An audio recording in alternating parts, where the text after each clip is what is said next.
মাওলানা সাদের উপরে প্রথম অভিযোগ করেছেন তিনি ঐতিহ্যবাহী সূরা ভেঙ্গে আমির তন্ত্র কায়েম করেছেন, ঠিক কিনা বলে? এ বিষয়ে তার একটি বক্তব্য প্রণিধানযোগ্য। তিনি বলেছেন, আল্লাহর কসম, আমি তোমাদের আমির, যে আমাকে আমির হিসাবে মনে প্রাণে বিশ্বাস করবে না সে জাহান্নামে যাবে। নাউজুবিল্লাহ। ভাইরা আমার, বন্ধুরা আমার, আমরা মানুষ যত বড়ই আলিম হই আর যত বড়ই যা কিছুই হই না কেন, এত বড় কথা বলা আমাদের জন্য শোভনীয় নয়, ঠিক কিনা বলে? মাওলানা সাদ আরো বলেছেন যে নবী গুণ, রসুল গুণ তারা গুনাহ করে। নাউজুবিল্লাহ।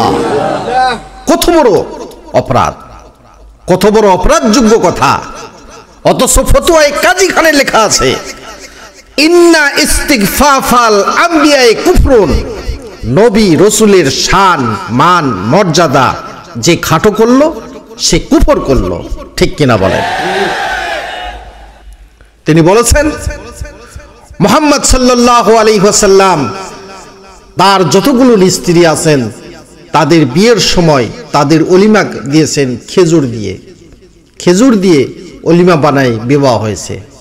আর শুধু জৈনব রাদিয়াল্লাহু তাআলা আনহাকে বিয়ে করার সময় তিনি খাসি জবাই করে, বকরি জবাই করে এই গোস্ত রুটি দিয়ে তিনি অলিমা বানাইছেন। এতে তিনি জুলুম করেছেন, এখানে অন্যায় করেছেন। নাউজুবিল্লাহ। নবী রসুলের ক্ষেত্রে এই সমস্ত ভুল ভ্রান্ত ধরা, এটা কিসের লক্ষণ? আলিম ওলামা হলে একটু চিন্তা ভাবনা করে কথা বলতে হবে। ভাইরা আমার, বন্ধুরা আমার, এরপরে তিনি বলেছেন হযরতে মূসা আলাইহিস সালামকে আল্লাহ পাক তুর পাহাড়ে ডেকেছিলেন, তিনি সেখানে 30 দিন থেকেছিলেন। এরপরে আল্লাহ পাকের নির্দেশে আরো 10 দিন সেখানে থেকেছিলেন। এই 40 দিন থাকার কারণে মূসা আলাইহিস সালামের 5,56,000 উম্মত তারা গুমরাহ হয়ে গেছে। নাউজুবিল্লাহ। এরপরে তিনি কথা বলেছেন যে আল্লাহ পাক হেদায়েতের মালিক নয়। নাউজুবিল্লাহ। কত বড় অপরাধ। অথচ সহিহ হাদিসে লেখা আছে, সহিহ হাদিস প্রমাণ করে হযরতে আবু হুরায়রা রাদিয়াল্লাহু তাআলা তিনি আল্লাহ নবীজির দরবারে এসে নবীজিকে বললেন, ইয়া রাসূলুল্লাহ, ইয়া হাবিবাল্লাহ, আমার মা এখনো পর্যন্ত ঈমান আনে নাই। অতএব বিশ্ব নবীজি, আপনি আল্লাহ পাকের দরবারে দোয়া করেন আমার মা যেন ঈমান আনে। সুবহানাল্লাহ। আল্লাহর হাবিব তখন আবু হুরায়রার কথা শোনার পরে দুখানা হাত তুলে দোয়া করতে লাগলেন। এই দোয়া করার সময় নবীজি যখন দোয়া করতে লেগেছেন, হযরতে আবু হুরায়রা রাদিয়াল্লাহু তাআলা তখন তিনি সেখান থেকে দৌড়াতে লেগেছেন। সাহাবায়ে কেরামগণেরা জিজ্ঞাসা করে, রে আবু হুরায়রা, আল্লাহর নবীজি দোয়া করতে লেগেছে আর তুমি বাড়ির দিকে কেন দৌড়াচ্ছ?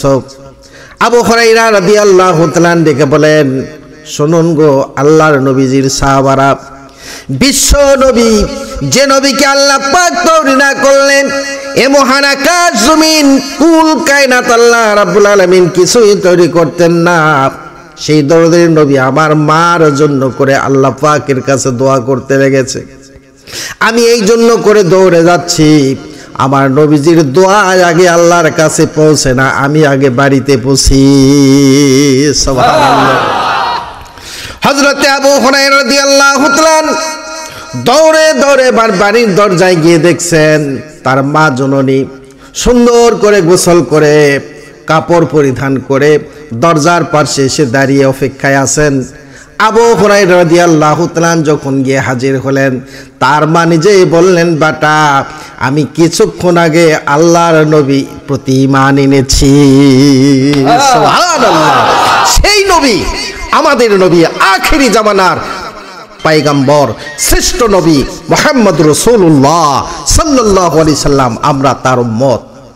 আল্লাহ পাক বলছেন, কুনতুম খায়রা উম্মাতিন উখরিজাত লিন-নাস তা'মুরুনা বিল মা'রুফ ওয়া তানহাউনা আনিল মুনকার। আল্লাহ বলছেন, তোমরাই সর্বশ্রেষ্ঠ নবীর উম্মত, তোমরাই সর্বশ্রেষ্ঠ জাতি। আল্লাহ রাসূল আবু হুরায়রার মার হেদায়েতের জন্য আল্লাহ পাকের কাছে দোয়া করেছেন, তাই আল্লাহ পাক আবু হুরায়রার মাকে হেদায়েত করেছেন। সুবহানাল্লাহ। আর বিশ্ব নবীজির আপন চাচা আবু তালিব, তার কানে কানে গিয়ে রাসূলুল্লাহ সাল্লাল্লাহু আলাইহি ওয়াসাল্লাম বললেন, একবার আপনি কালমা শরীফ পড়েন, হাসরের দিন আমি আপনার জান্নাতের জামিন হয়ে যাব। কিন্তু তিনি কালমা পড়লেন না। তার মানে আল্লাহ পাক এই জায়গায় তাকে হেদায়েত দেন নাই। তাহলে হেদায়েতের মালিক কে হলো? একমাত্র আল্লাহ রাব্বুল আলামিন, ঠিক কিনা বলেন? আবু বকর সিদ্দিক, ওমর ফারুক, হযরত বিল্লাল রাদিয়াল্লাহু তাআলা আনহুর মতো মানুষ, তাদেরকে আল্লাহ পাক আল্লাহর নবীর মাধ্যমে হেদায়েত দান করেছেন।